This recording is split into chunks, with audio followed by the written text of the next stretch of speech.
Students, my self Sanjay Kumar, chemistry lecturer, आप सभी का केमिस्ट्री अपने अपने चैनल में हार्दिक स्वागत है। तो बच्चों, अपना जो टॉपिक चल रहा था पीरियोडिक टेबल में, वो अपना टॉपिक क्या था? इलेक्ट्रॉन गेन एंथैल्पी, इलेक्ट्रॉन लब्धि एंथैल्पी। इसके बारे में से जो पीछे वाला लेक्चर था उसमें अपन ने पढ़ लिया था। अब जो अपना जो टॉपिक होगा वो क्या है? Factor affecting of electron gain enthalpy. जो अपने इलेक्ट्रॉन गेन एंथैल्पी, इलेक्ट्रॉन लब्धि एंथैल्पी पढ़ी थी, ये जो पढ़ी थी, उसको प्रभावित करने वाले कारक वो कौन कौन से फैक्टर है जो इसको इफेक्ट करेंगे। तो फैक्टर्स में अगर मैं बात करूं, सबसे पहले अगर फैक्टर्स की बात की जाए तो फैक्टर में सबसे पहले अपन देखेंगे साइज के अकॉर्डिंग, साइज किस तरीके से इलेक्ट्रॉन गेन एंथैल्पी को इफेक्टिव करेगी, इसकी अपन चर्चा करेंगे। तो सबसे पहला फैक्टर कौन सा हो गया? साइज हो गया। सेकंड इसमें पढ़ेंगे अपन शील्डिंग इफेक्ट, शील्डिंग इफेक्ट, परिरक्षण प्रभाव, शील्डिंग इफेक्ट की बात करेंगे, शील्डिंग इफेक्ट। शील्डिंग इफेक्ट किस तरीके से इलेक्ट्रॉन गेन एंथैल्पी पर क्या इफेक्ट डालेगा, इसकी बात करेंगे। थर्ड जो अपन इसमें पढ़ेंगे जेड इफेक्टिव, जेड इफेक्टिव का मतलब इफेक्टिव न्यूक्लियर चार्ज, प्रभावी नाभिकीय आवेश किस तरीके से इलेक्ट्रॉन गेन एंथैल्पी को इफेक्टिव करेगा। फोर्थ इसमें अपन पढ़ेंगे ऑक्सीडेशन स्टेट, ऑक्सीडेशन स्टेट, ऑक्सीकरण अवस्था, ऑक्सीकरण अवस्था किस तरीके से इसको इफेक्टिव करेगी, इसकी अपन चर्चा करेंगे। फिफ्थ जो होता है, फिफ्थ है इसमें electronic configuration, electronic configuration, electronic विन्यास। तो विन्यास किस तरीके से इलेक्ट्रॉन गेन एंथैल्पी को इफेक्ट करेगा, वन बाय वन अपन इन सभी की स्टडी करेंगे। इसका इफेक्ट इलेक्ट्रॉन गेन एंथैल्पी पर इन फैक्टर्स का कैसे होगा। सबसे पहले मैं बात कर रहा हूं साइज की, साइज किस तरीके से इसको इफेक्ट करेगा। सबसे पहले जो अपना फैक्टर है वो क्या रहेगा? साइज। देखना बच्चों ध्यान से,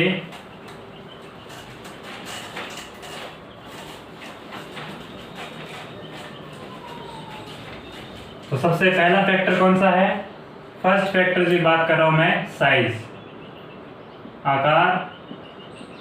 आकार किस तरीके से इलेक्ट्रॉन गेन एंथैल्पी को इफेक्ट करेगा, देखना बच्चों ध्यान से। मैंने कहा था अगर किसी एलिमेंट या एटम का साइज या तो क्या है, स्मॉल है, या क्या है, लार्ज है, या तो उसका आकार क्या होगा, छोटा होगा या बड़ा होगा। देखना बच्चों ध्यान से, जैसे मैं बात करूं, सबसे पहले कोई एटम लिया मैंने, इसके चारों ओर ये क्या है, सेल।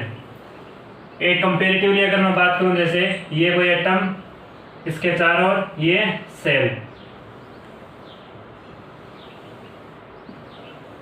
देखना बच्चों ध्यान से, तो ये इसको एटम मैंने ए मान लिया, इसको मैं बी मान लेता हूं, कंसीडर कुछ भी कर लो चाहे, इसको मैंने ए मान लिया, इसको बी मान लिया। अब साइज की बात करें, इसमें दो सेल, इसमें कितने हैं, 4 सेल हैं। साइज इसकी क्या है, कंपैरेटिवली कम है, इसकी ज्यादा है। अगर साइज ज्यादा होगी तो इस इलेक्ट्रॉन का ये जो नाभिक है, इस एटम का ये जो नाभिक, इस नाभिक और बाह्यतम कोश के इलेक्ट्रॉन पर, इस नाभिक और बाह्यतम कोश के इलेक्ट्रॉन, जो इलेक्ट्रॉन अपन ऐड करेंगे वो आउटर सेल में, तो किसी गैस या विलगित परमाणु के बाह्यतम कोश में जब इलेक्ट्रॉन ऐड किया जाता है तो उससे क्या होता है, एनर्जी रिलीज होती है।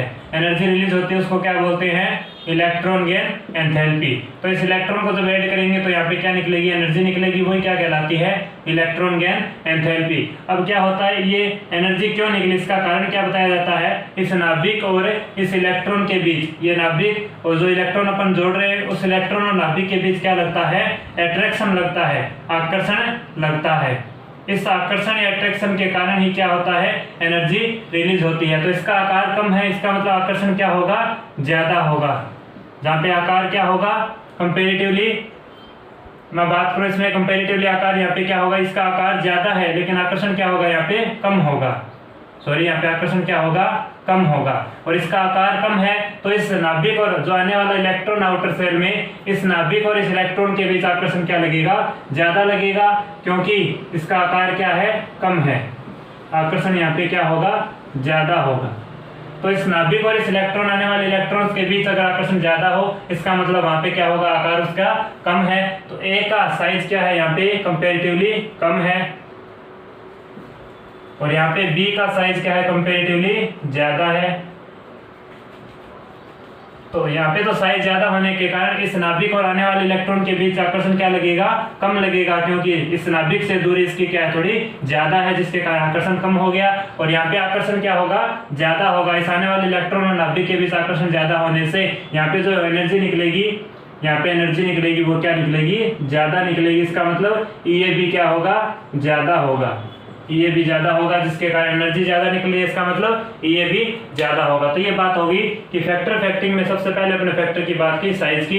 साइज किस तरीके से इलेक्ट्रॉन गैन एंथैल्पी को इफेक्ट कर रही है। मैंने कहा अगर साइज कम है तो ये ज्यादा है, साइज अगर ज्यादा है तो यहाँ पे ये क्या होगी, कम होगी, क्योंकि इतनी ज्यादा एनर्जी यहाँ पे नहीं निकल पाती, क्योंकि आकार ज्यादा है, अट्रैक्शन कम है। तो ये बात हो गई साइज की। तो अपन क्या कह सकते हैं, ये जो साइज होती है, साइज आकार इनवर्स प्रोपोर्शनल क्या होती है, इलेक्ट्रॉन गैन एंथैल्पी ये इनवर्स प्रोपोर्शनल होती है साइज के। अगर ये बढ़ेगी, अगर साइज कम है तो ये क्या होगी, बढ़ेगी, अगर साइज ज्यादा है तो ये क्या होगी, कम होगी। देख लो यहाँ पे साइज इसकी ज्यादा है, ये कम है, यहाँ पे साइज कम है, ये ज्यादा है। इस तरीके से इसका रीजन बताया जाता है। सबसे पहले फैक्टर की बात होगी साइज की, इसको नोट कर ले, उसके बाद अपन चलते हैं नेक्स्ट।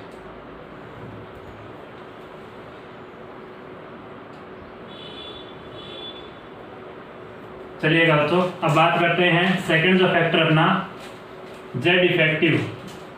सेकंड फैक्टर क्या है, जेड इफेक्टिव, प्रभावी नाभिकीय आवेश।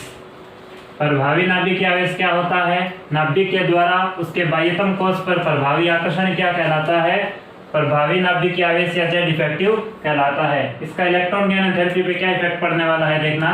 सेकंड जो अपना फैक्टर है वो क्या होगा, Z effective. Z effective, Z effective क्या होता है, प्रभावी आकर्षण। इफेक्टिव अट्रैक्शन को ही क्या बोलते हैं, जेड इफेक्टिव बोलते हैं, प्रभावी आकर्षण।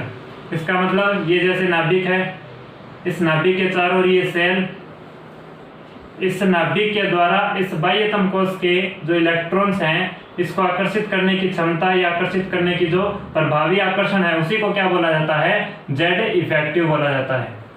आउटर सेल में उपस्थित इलेक्ट्रॉन और नाभिक के बीच जो अट्रैक्शन लगेगा उस अट्रैक्शन को क्या बोला जाता है, जेड इफेक्टिव। अब देखना बच्चों ध्यान से, अगर बात करें यहाँ पे जेड इफेक्टिव बढ़ता है, अगर यहाँ पे जेड इफेक्टिव बढ़ेगा, जेड इफेक्टिव अगर क्या हो, बढ़ जाए, इंक्रीज हो जाए। जेड इफेक्टिव बढ़ने का मतलब नाभिक और इस इलेक्ट्रॉन के बीच, आउटर सेल में उपस्थित इलेक्ट्रॉन के बीच आकर्षण क्या हो गया, बढ़ गया। तो यहाँ पे मैं कह सकता हूँ जेड इफेक्टिव बढ़ेगा तो इफेक्टिव अट्रैक्शन क्या हो गया, बढ़ गया। प्रभावी आकर्षण क्या हो गया, इंक्रीज हो गया, बढ़ गया। आकर्षण बढ़ गया, इसका मतलब क्या हुआ, अगर आकर्षण जितना ज्यादा होगा, इस नाभिक और इस इलेक्ट्रॉन के बीच आकर्षण ज्यादा हो गया, तो यहाँ से निकलने वाली एनर्जी भी क्या होगी, ज्यादा होगी, क्योंकि आकर्षण के कारण ही यहाँ से क्या निकलती है, एनर्जी निकलती है। एनर्जी निकलने वाली एनर्जी क्या कहलाती है, इलेक्ट्रॉन गेन एंथैल्पी। ये तो जेड इफेक्टिव जितना ज्यादा होगा, इफेक्टिव अट्रैक्शन उतना ही ज्यादा। इफेक्टिव अट्रैक्शन ज्यादा होगा, इसका मतलब वहां पे जो इमिशन ऑफ एनर्जी है, इमिशन ऑफ एनर्जी का उत्सर्जन कितना होगा उतना ही ज्यादा होगा। इसका मतलब निकलने वाली ऊर्जा उतनी ही क्या होगी, ज्यादा होगी, इंक्रीज होगी, जिसके कारण निकलने वाली ऊर्जा को ही क्या बोला जाता है, इलेक्ट्रॉन गेन एंथैल्पी, ई से रिप्रेजेंट किया जाता है। तो ये भी क्या होगी, ज्यादा होगी। तो जेड इफेक्टिव का इस पे क्या इफेक्ट पड़ गया कि जेड इफेक्टिव अगर बढ़ेगा, प्रभावी आकर्षण बढ़ेगा नाभिक और इस इलेक्ट्रॉन के बीच, जिसके कारण इमिशन ऑफ एनर्जी ज्यादा होगी और ये क्या होगी, ज्यादा होगी। तो कह सकते हैं जेड इफेक्टिव बढ़ेगा तो ये भी बढ़ती है। इसका मतलब इसमें रिलेशन क्या बता सकते हैं, जेड इफेक्टिव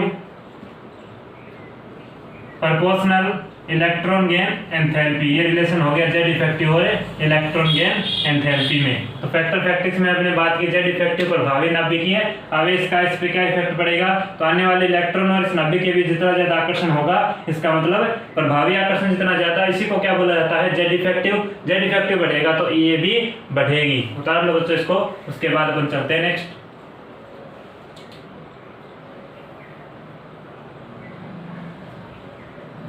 चलिएगा, अब बात करते हैं थर्ड फैक्टर की। थर्ड फैक्टर क्या है, शिल्डिंग इफेक्ट। थर्ड फैक्टर क्या है, शिल्डिंग इफेक्ट।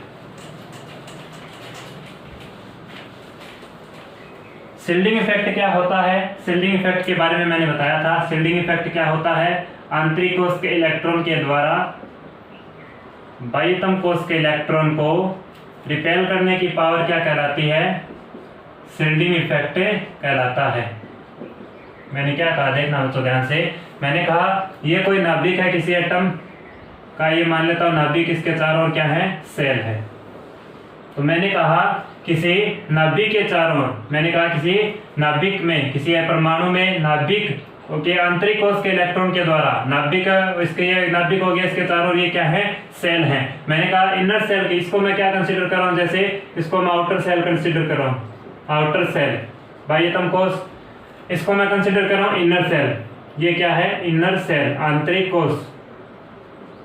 तो आंतरिक कोश के इलेक्ट्रॉन के द्वारा बाह्यतम कोश के इलेक्ट्रॉन को रिपेल करने की पावर, इसका मतलब आउटर सेल में इलेक्ट्रॉन्स हैं और इनर सेल में भी क्या है? इलेक्ट्रॉन्स हैं। तो इनर सेल के इलेक्ट्रॉन के द्वारा आउटर सेल के इलेक्ट्रॉन को जो रिपेल करने की पावर, इन दोनों के बीच में क्या लगेगा?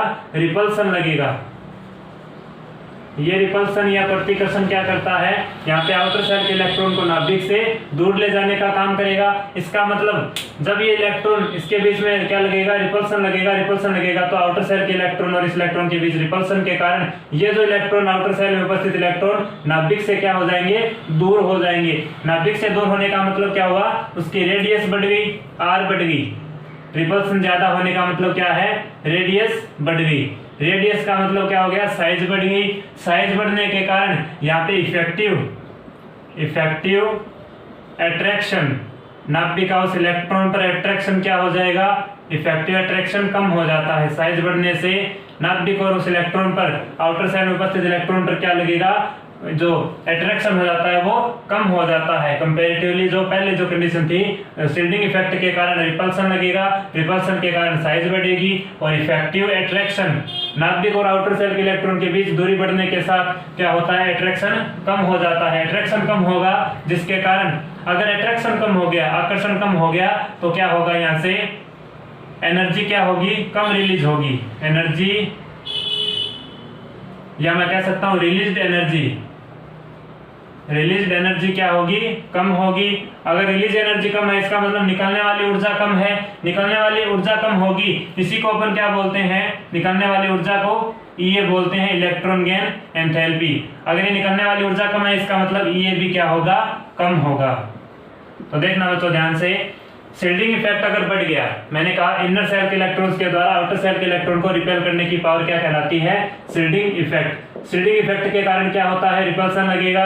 रिपल्सन के कारण आर बढ़ गया, इफेक्टिव अट्रैक्शन कम हो गया, एनर्जी क्या होगी? रिलीज्ड एनर्जी कम होगी, ये कम होगी। इसका मतलब अगर शिल्डिंग इफेक्ट बढ़ता है, अगर शिल्डिंग इफेक्ट बढ़ेगा तो ये क्या होगी? कम होगी। इसका मतलब इसमें रिलेशन क्या देख सकते हैं? Shielding effect inverse proportional electron gain enthalpy, ये इसमें रिलेशन हो गया।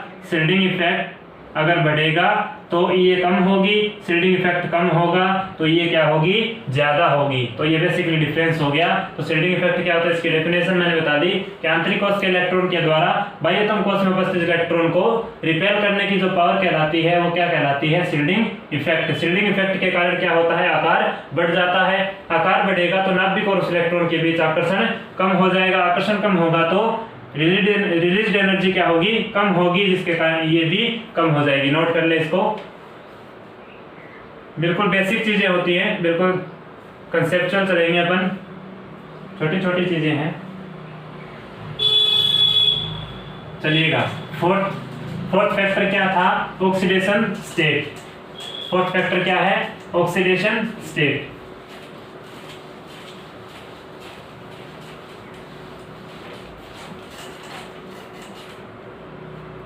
ऑक्सीडेशन स्टेट किस तरीके से इलेक्ट्रॉन गेन एंथैल्पी पे इफेक्ट डालेगी, देखना। ऑक्सीडेशन स्टेट, ऑक्सीकरण अवस्था, इसमें मैंने कहा था ऑक्सीकरण अवस्था दो तरीके की होती है। एक तो पॉजिटिव ऑक्सीडेशन स्टेट, एक होती है नेगेटिव ऑक्सीडेशन स्टेट। अब बात आती है पॉजिटिव ऑक्सीडेशन स्टेट का मतलब किसी एटम पर जितनी ज्यादा पॉजिटिव ऑक्सीडेशन स्टेट होगी उसकी साइज क्या होगी? कम होती जाएगी। साइज क्या होगी? कंपैरेटिवली कम होगी। किसी एटम पर जैसे जैसे नेगेटिव चार्ज बढ़ेगा उस एटम की साइज क्या होगी? लगातार बढ़ेगी, साइज बढ़ेगी। देखना कंपैरेटिवली बात करेंगे, अगर साइज कम है, देखना बच्चों ध्यान से, ये नाभिक है किसी एटम का, इस पे पॉजिटिव चार्ज का मतलब इसका साइज कम है। साइज कम होने से इसके पास क्या करेंगे अपन, ये जो आउटर सेल में उपस्थित इलेक्ट्रॉन है, इस नाभिक और इलेक्ट्रॉन के बीच क्या लगेगा, अट्रैक्शन ज्यादा लगेगा। यहाँ पे क्या होगा, अट्रैक्शन ज्यादा, क्योंकि साइज कम है। साइज कम होने से नाभिक और आउटर सेल के इलेक्ट्रॉन पर अट्रैक्शन ज्यादा लगता है, ज्यादा लगेगा। अगर अट्रैक्शन ज्यादा है, इसका मतलब रिलीज्ड एनर्जी क्या होगी, ज्यादा होगी, रिलीज्ड एनर्जी ज्यादा होगी।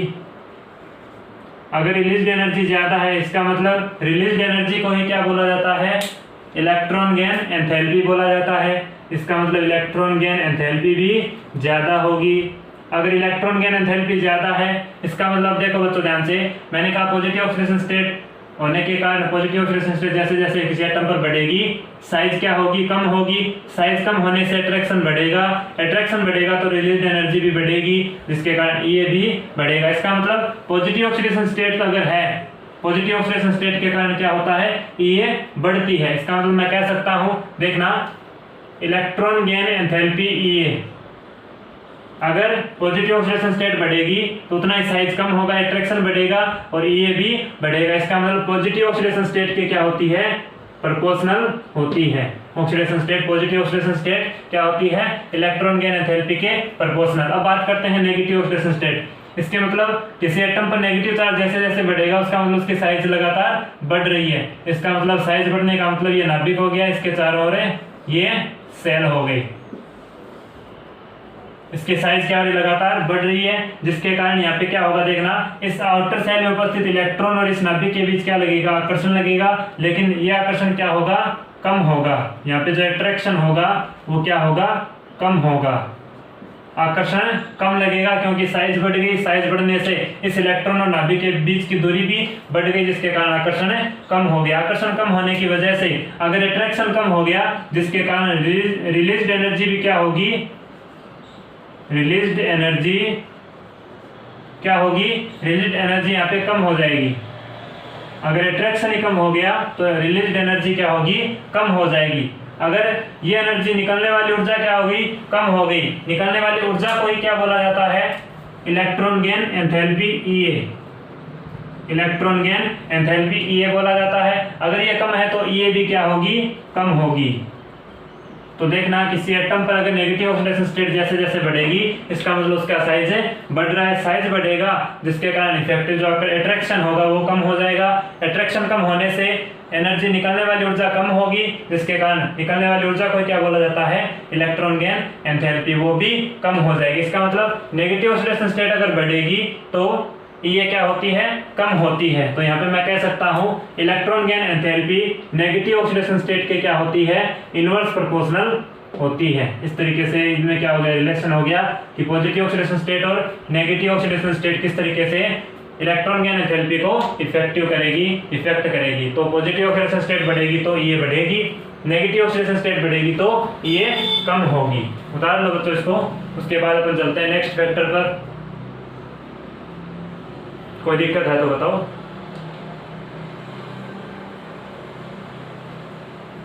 चलिएगा नेक्स्ट,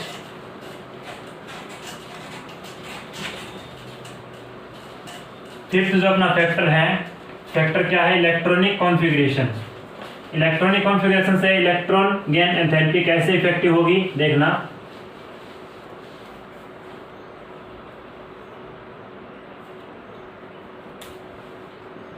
फिफ्थ कौन सा है अपना, electronic configuration. Electronic configuration, electronic विन्यास किस तरीके से इलेक्ट्रॉन गेन एंथैल्पी को इफेक्ट करेगा। तो देखना बच्चों, इसके लिए एक बात बोली जाती है इलेक्ट्रॉनिक कॉन्फ़िगरेशन से रिलेटेड। अगर एक बात कहूं तो देखना, अगर अपने को क्या देखनी है, electron gain enthalpy. Electron gain enthalpy का मतलब क्या होता है, किसी विलगित गैसीय परमाणु, कोई भी विलगित गैसीय परमाणु मैंने कंसीडर कर लिया, ये जो इसका आउटर सेल है, इसका क्या है, आउटर सेल। इस आउटर सेल में क्या करना है, एक इलेक्ट्रॉन जोड़ना है, इलेक्ट्रॉन यहाँ पे ऐड करना है।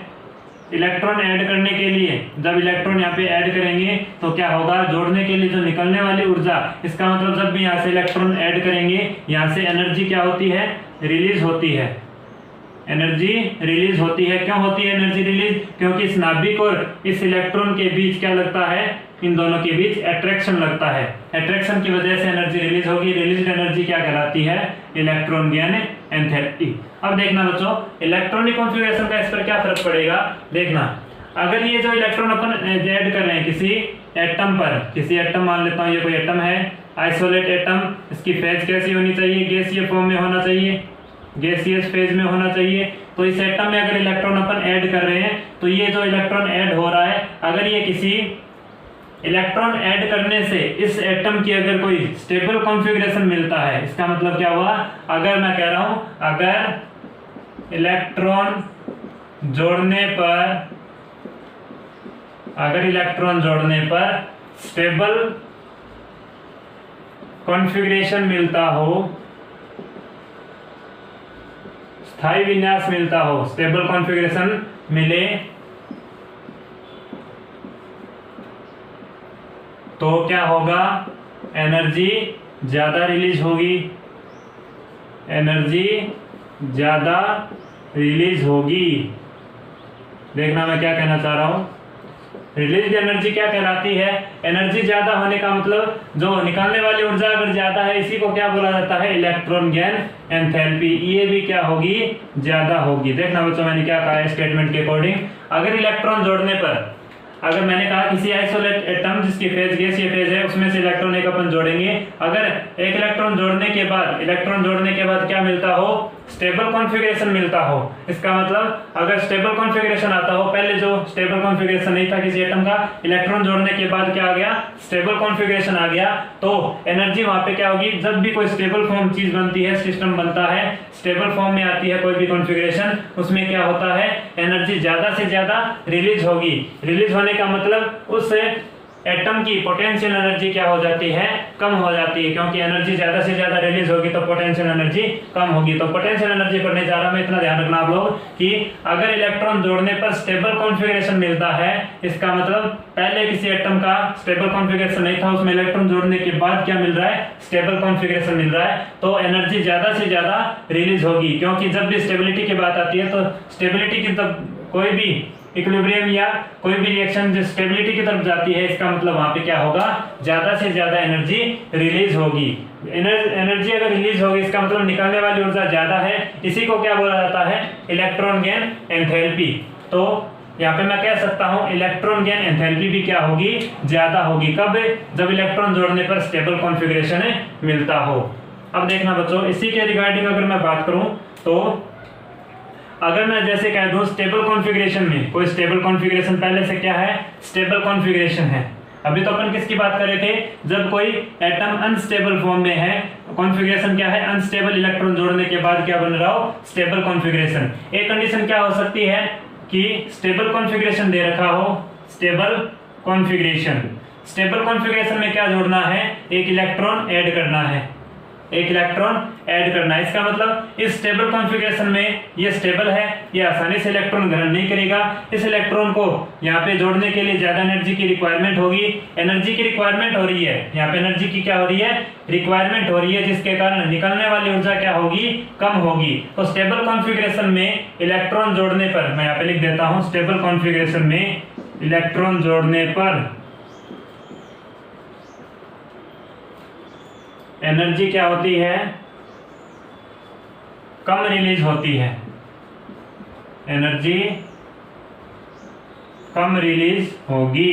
क्यों होगी, इसका कारण क्या है, क्योंकि स्टेबल कॉन्फ़िगरेशन में अपन इलेक्ट्रॉन जोड़ रहे हैं, जिसके कारण यहाँ पे स्टेबिलिटी के कारण इलेक्ट्रॉन इजीली इसके साथ नहीं जुड़ेगा। इस इलेक्ट्रॉन को इसके साथ जोड़ने के लिए रिक्वायरमेंट होती है एनर्जी की रिक्वायरमेंट होगी, इसका मतलब वो एनर्जी पॉजिटिव होगी, तो निकलने वाली ऊर्जा, एनर्जी की रिक्वायरमेंट हो रही है जिसके कारण निकलने वाली ऊर्जा क्या होगी, कम होगी। तो रिलीज एनर्जी अगर कम होती है, निकलने वाली ऊर्जा कम है, इसका मतलब क्या हो गया, इलेक्ट्रॉन गेन एंथैल्पी, ये निकलने वाली ऊर्जा को क्या बोला जाता है, इलेक्ट्रॉन गेन एंथैल्पी, ई ए, ये भी क्या होगी, कम होगी।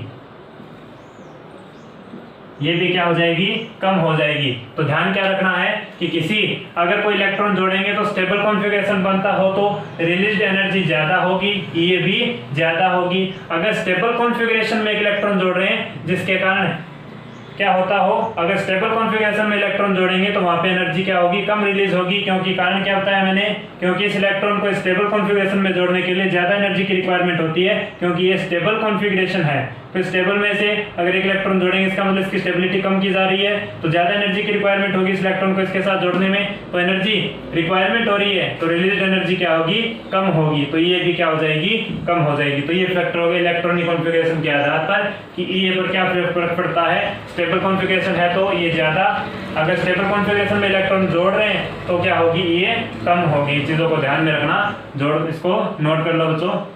उसके बाद चलते हैं एग्जाम्पल्स पर। इसी ये जो अपना कंसेप्ट है इसी के अकॉर्डिंग अपन एग्जाम्पल की बात करेंगे, उससे और ज्यादा समझ में आ जाएगा।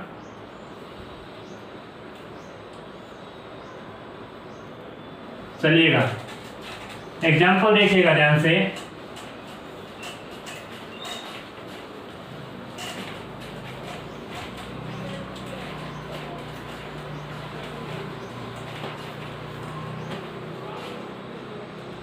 देखिएगा एग्जाम्पल, जैसे मैं बात करूं इनर्ट गैस की, एग्जाम्पल सबसे पहले किसकी बात कर रहा हूं मैं, इनर्ट गैस। इनर्ट गैस के लिए, अकेली गैसों के लिए अगर मैं बात करूं तो पीरियोडिक टेबल में इनर्ट गैस किस वर्ग की होती हैं, किस ग्रुप की होती हैं, ये 18th ग्रुप या 0 ग्रुप में क्या होती हैं, ये इनर्ट गैस से प्रेजेंट होती हैं। अब देखना बच्चों ध्यान से, इनर्ट गैस की अगर बात आती है तो इसका इलेक्ट्रॉनिक कॉन्फ़िगरेशन, इसका इलेक्ट्रॉनिक कॉन्फ़िगरेशन क्या होता है, NH2Np6। एक तो होता है हीलियम के लिए 1s2 और सभी के लिए क्या होगा NH2Np6। ये इसका कॉन्फ़िगरेशन, ये तो किसके लिए हो गया, हीलियम के लिए। और बाकी जो जितनी इनर्ट गैस बच गई, रिमेनिंग शेष जो बच गई वो क्या है, उसका कॉन्फ़िगरेशन क्या होगा NH2Np6। तो ये हीलियम के लिए हो गया, ये सभी क्या है, इनर्ट गैस होती हैं। अब देखना बच्चों ध्यान से समझिएगा इस चीज को। ये क्या है, इनर्ट गैस। इनर्ट गैस क्या होती है, स्टेबल होती हैं। इनर्ट गैस क्या होती है, स्टेबल होती हैं। अब देखना, मैंने कहा था यहाँ पे इस स्टेबल कोई भी कॉन्फ़िगरेशन जिसका स्टेबल कॉन्फ़िगरेशन, इसका मतलब इनर्ट गैस स्टेबल होगी तो इसका कॉन्फ़िगरेशन भी क्या होगा, स्टेबल होगा। कॉन्फ़िगरेशन क्या होगा, स्टेबल। अब अगर बात की जाए इस स्टेबल कॉन्फ़िगरेशन में मैं इलेक्ट्रॉन जोड़ूं, इसका मतलब हीलियम में अगर एक इलेक्ट्रॉन जोड़ूं या मैं इस कॉन्फ़िगरेशन में एक इलेक्ट्रॉन ऐड करूं, इन कॉन्फ़िगरेशन स्टेबल कॉन्फ़िगरेशन में जब इलेक्ट्रॉन क्या किया जाता है, इलेक्ट्रॉन ऐड किया जाता है। मैंने कहा था स्टेबल कॉन्फ़िगरेशन में इलेक्ट्रॉन ऐड करते हैं तो वहां पे एनर्जी की रिक्वायरमेंट ज्यादा होगी, इसका मतलब रिलीज्ड एनर्जी क्या होती है, कम होती है। तो यहाँ पे मैं कह सकता हूं कि रिलीज्ड एनर्जी क्या होगी, कम होगी। रिलीज्ड एनर्जी कम होने का मतलब इसी को क्या बोला जाता है, इलेक्ट्रॉन गेन एंथैल्पी। ये भी क्या होगी, कम होगी। अब देखना बच्चों ध्यान से, मैंने कहा था स्टेबल कॉन्फ़िगरेशन में ये क्या है, स्टेबल कॉन्फ़िगरेशन। ये क्या है, स्टेबल कॉन्फ़िगरेशन। जब भी स्टेबल कॉन्फ़िगरेशन में इलेक्ट्रॉन जोड़ने का मतलब क्या है, इसकी स्टेबिलिटी डिस्टर्ब हो रही है, जिसके कारण इस इलेक्ट्रॉन को इलेक्ट्रॉन यहाँ से इजीली इसके पास नहीं आएगा। इसका मतलब इस इलेक्ट्रॉन को इसके साथ जोड़ने के लिए, इस कॉन्फ़िगरेशन के साथ है, इन इलेक्ट्रॉन को जोड़ने के लिए ज्यादा एनर्जी की रिक्वायरमेंट होगी। यहाँ पे क्या होगी, ज्यादा ऊर्जा की आवश्यकता होगी, ज्यादा ऊर्जा की आवश्यकता होगी, क्योंकि इजीली तो इलेक्ट्रॉन नहीं जुड़ेगा, क्योंकि इसकी स्टेबिलिटी क्या है, इस कॉन्फ़िगरेशन की ज्यादा है। स्टेबिलिटी का मतलब एस में अधिकतम एक ऑर्बिटल होता है, एक ऑर्बिटल होने की वजह से उसमें अधिकतम 2 इलेक्ट्रॉन प्रेजेंट है, इसका मतलब फुल फील्ड है। फुल फील्ड कॉन्फ़िगरेशन क्या होता है, स्टेबल होता है। अब बात की जाए इसमें, तो ये आउटर सेल है, आउटर सेल में एस में अधिकतम एक क्या होता है, ऑर्बिटल होता है। पी में कितने होते हैं, 3 होते हैं। पी में अधिकतम 3 ऑर्बिटल, इसका मतलब अधिकतम 6 इलेक्ट्रॉन। एस में अधिकतम 1 ऑर्बिटल 2 इलेक्ट्रॉन, तो इसका मतलब ये फुल फील्ड कॉन्फ़िगरेशन है। फुल फील्ड और हाफ फील्ड कॉन्फ़िगरेशन हमेशा ही क्या होते हैं, स्टेबल होते हैं। तो इसके लिए मैंने क्या बोल दिया, इसको स्टेबल कॉन्फ़िगरेशन है। देखना बच्चों में, ज्यादा एनर्जी की रिक्वायरमेंट होती है, एनर्जी की रिक्वायरमेंट है, इसका मतलब एनर्जी की रिक्वायरमेंट होने का मतलब क्या है, जो एनर्जी होगी वो कैसी होगी, पॉजिटिव होगी। तो इनर्ट गैस के लिए एनर्जी क्या बोली जाती है, ये जो बोली जाती है वो पॉजिटिव बोली जाती है। ये कम बोल दो या क्या बोल दो, ये पॉजिटिव बोल दो। तो यहाँ पे मैं कह सकता हूँ इनर्ट गैस के लिए सभी इनर्ट गैस की क्या होती है, सभी की इलेक्ट्रॉन गेन एंथैल्पी EA क्या होगी, पॉजिटिव होगी। पॉजिटिव होने का मतलब अगर एनर्जी क्या हो, पॉजिटिव हो, इसका मतलब एनर्जी ज़्यादा से ज़्यादा एनर्जी की रिक्वायरमेंट होगी, क्योंकि स्टेबल कॉन्फ़िगरेशन में इलेक्ट्रॉन जुड़ रहे हैं, तो सभी की ये क्या होगी, पॉजिटिव होगी। पॉजिटिव होने का मतलब रिएक्शन कौन सी होगी, जब एनर्जी पॉजिटिव हो तो यहाँ पे इसका मतलब एनर्जी की रिक्वायरमेंट हो रही है। रिएक्शन कौन सी होगी, एंडोथर्मिक। एंडोथर्मिक, एंडोथर्मिक का मतलब क्या हुआ, उष्मा क्या होगी, उष्मा शोषी रिएक्शन होगी, उष्मा शोषी एंडोथर्मिक रिएक्शन, जिसमें ये क्या होती है, पॉजिटिव आती है। या मैं कह सकता हूँ ज्यादा एनर्जी की रिक्वायरमेंट होगी, तो जहाँ पे एनर्जी की रिक्वायरमेंट वो पॉजिटिव कहलाती है। तो इन सभी इनर्ट गैस की क्या होती है, ये पॉजिटिव होती है। क्यों, कारण क्या बताया जाता है, इसमें इस इलेक्ट्रॉन को स्टेबल कॉन्फ़िगरेशन में जोड़ना होता है, जिसके कारण एनर्जी की रिक्वायरमेंट होती है, जिसके कारण यहाँ पे क्या होगा, अगर एनर्जी पॉजिटिव है तो रिएक्शन किस टाइप की होगी, एंडोथर्मिक। एंडोथर्मिक का मतलब उष्मा शोषी रिएक्शन होगी। इसको नोट कर ले बच्चों। उसके बाद अपन चलते हैं नेक्स्ट एग्जाम्पल पर।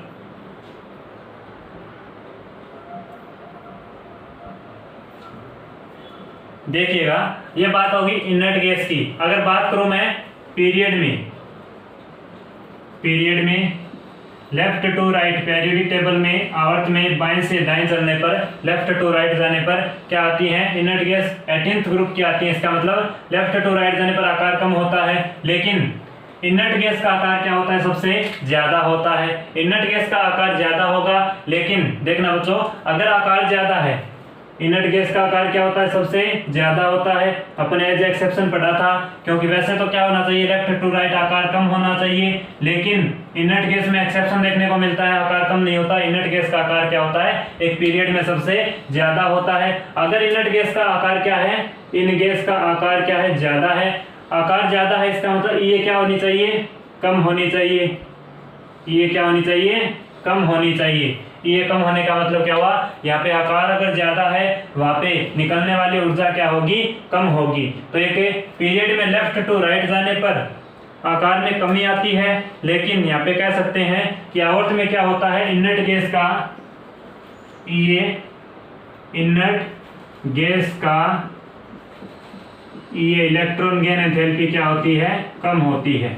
सबसे कम होगी, मिनिमम होगी किसकी, इनर्ट गैस की। क्यों, कारण क्या बताना है, क्योंकि स्टेबल कॉन्फ़िगरेशन होता है, जिसके कारण इलेक्ट्रॉन जोड़ने के लिए ज्यादा एनर्जी की रिक्वायरमेंट होगी। एनर्जी की रिक्वायरमेंट हो रही है, इसका मतलब रिलीज्ड एनर्जी क्या है, कम है। तो इस तरीके से ध्यान में रखना है इस चीज को कि पीरियड में लेफ्ट टू राइट जाने पर आकार में तो कमी आती है, लेकिन इनर्ट गैस में क्या देखने को मिलता है, एक्सेप्शन देखने को मिलता है, आकार सबसे ज्यादा होता है। आकार ज्यादा होगा तो ये कम होगी, तो ये कम हो रही है, मिनिमम होती है। किसी आवर्त में बाएं से दाएं जाने पर आवर्त गैस की ये क्या होती है, सबसे कम होती है। उतार लो बच्चों इसको।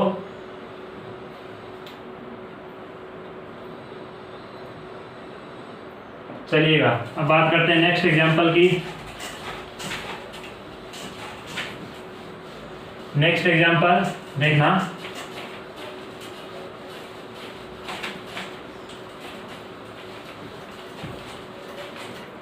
नेक्स्ट एग्जांपल की अगर मैं बात करूं तो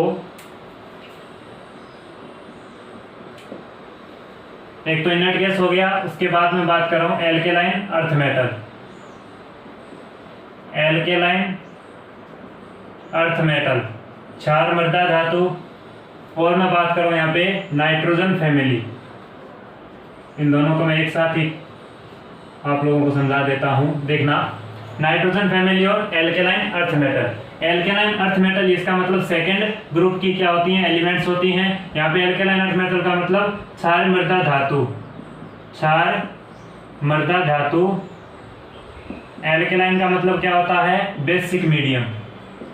एल्केलाइन का मतलब क्या होता है, बेसिक मीडियम। अब देखना बच्चों, क्षार मृदा धातु एल्केलाइन अर्थ मेटल में अगर इसके इलेक्ट्रॉनिक कॉन्फ़िगरेशन की बात करूं, जैसे बेरिलियम, मैग्नीशियम, कैल्शियम, ये क्या होती है, क्षार मृदा धातु।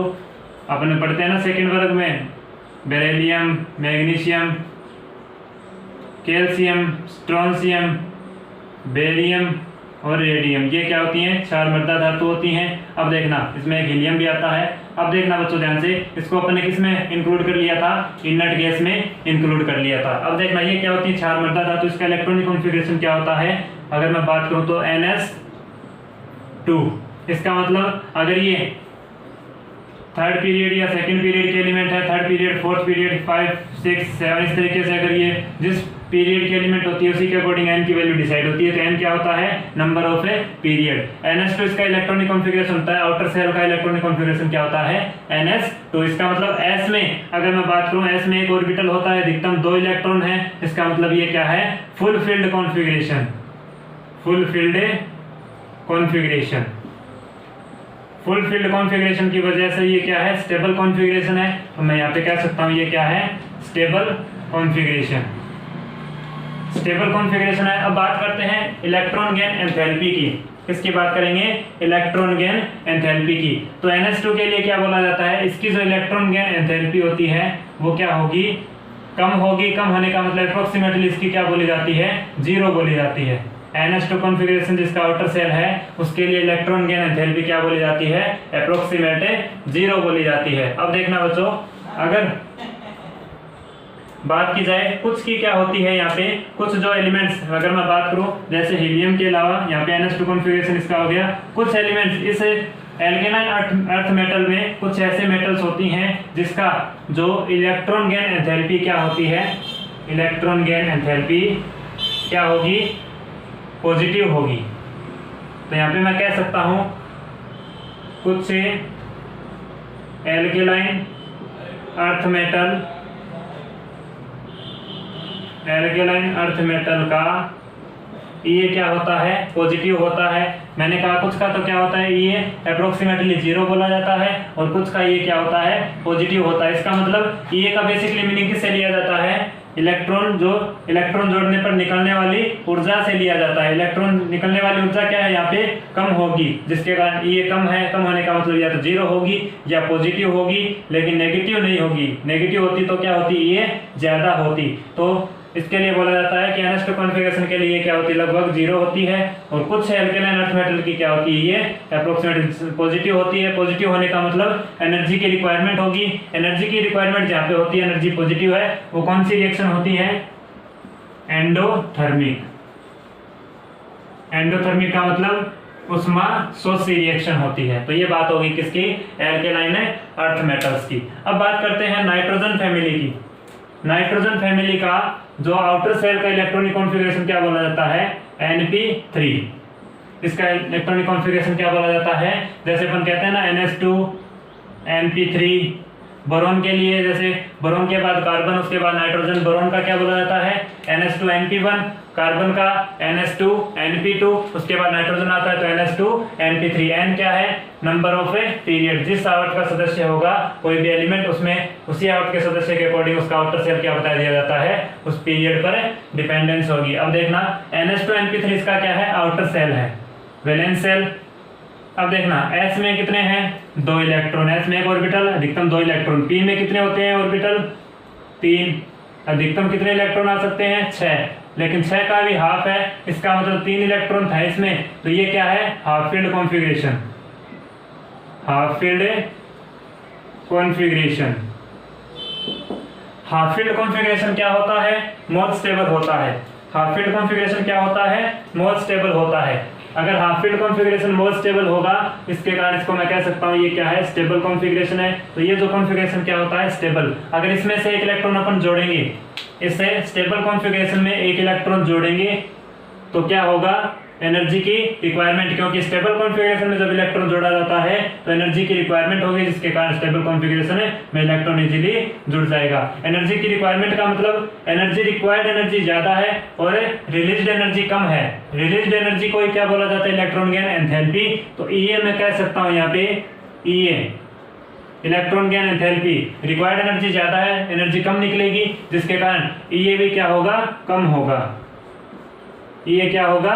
कम होगा। तो ये हो गया नाइट्रोजन फैमिली से रिलेटेड कुछ पॉइंट्स। तो यहाँ पे मैं कह सकता हूँ कि इस कॉन्फ़िगरेशन के लिए क्या होता है, ये कम होता है। ये कम होने का मतलब नेगेटिव नहीं होगा, ये कम होने का मतलब नेगेटिव तो नहीं होगा, लेकिन क्या हो सकता है, या तो ये 0 हो सकता है अप्रोक्सीमेटली, कुछ एलिमेंट्स की क्या होगी अप्रोक्सीमेटली ये 0 होगी, या क्या होगी पॉजिटिव होगी, लेकिन कभी भी नेगेटिव नहीं होगी।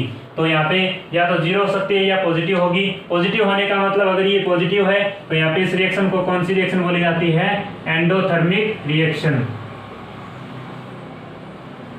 एंडोथर्मिक रिएक्शन, इसका मतलब एनर्जी की क्या होती है, रिक्वायरमेंट होती है स्टेबल कॉन्फ़िगरेशन में इलेक्ट्रॉन जोड़ने के लिए। तो स्टेबल कॉन्फ़िगरेशन, ये भी स्टेबल कॉन्फ़िगरेशन, स्टेबल कॉन्फ़िगरेशन की अपन ने बात कर ली, स्टेबल कॉन्फ़िगरेशन में इलेक्ट्रॉन जोड़ने पर ये कम होती है। कम होने का मतलब या तो 0 या पॉजिटिव। तो अगर पॉजिटिव है तो एंडोथर्मिक रिएक्शन, इसका मतलब एनर्जी की रिक्वायरमेंट, एंडोथर्मिक का मतलब क्या हुआ, उष्मा शोषी रिएक्शन। तो ये बात होगी स्टेबल कॉन्फ़िगरेशन का इलेक्ट्रॉन गेन एंथैल्पी पर क्या इफेक्ट पड़ता है। फैक्टर फैक्टिंग ऑफ अपन ने क्या पढ़ लिया, इलेक्ट्रॉन गेन एंथैल्पी। उतार लो बच्चों इसको।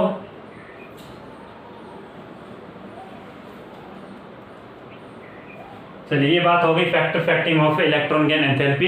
इस फैक्टर फैक्टिंग में फैक्टर्स में किसी भी तरीके की आपको कोई दिक्कत है तो प्लीज कमेंट करके जरूर बताएं। इसके आगे का कंटेंट अपन पढ़ेंगे नेक्स्ट लेक्चर में। आपको इसके रिगार्डिंग किसी भी तरीके की कोई भी दिक्कत है तो प्लीज कमेंट करके जरूर बताएं। अगर बच्चों ये आपको लेक्चर अच्छा लगा तो please like and subscribe. Thanks for watching this lecture बच्चों, थैंक यू।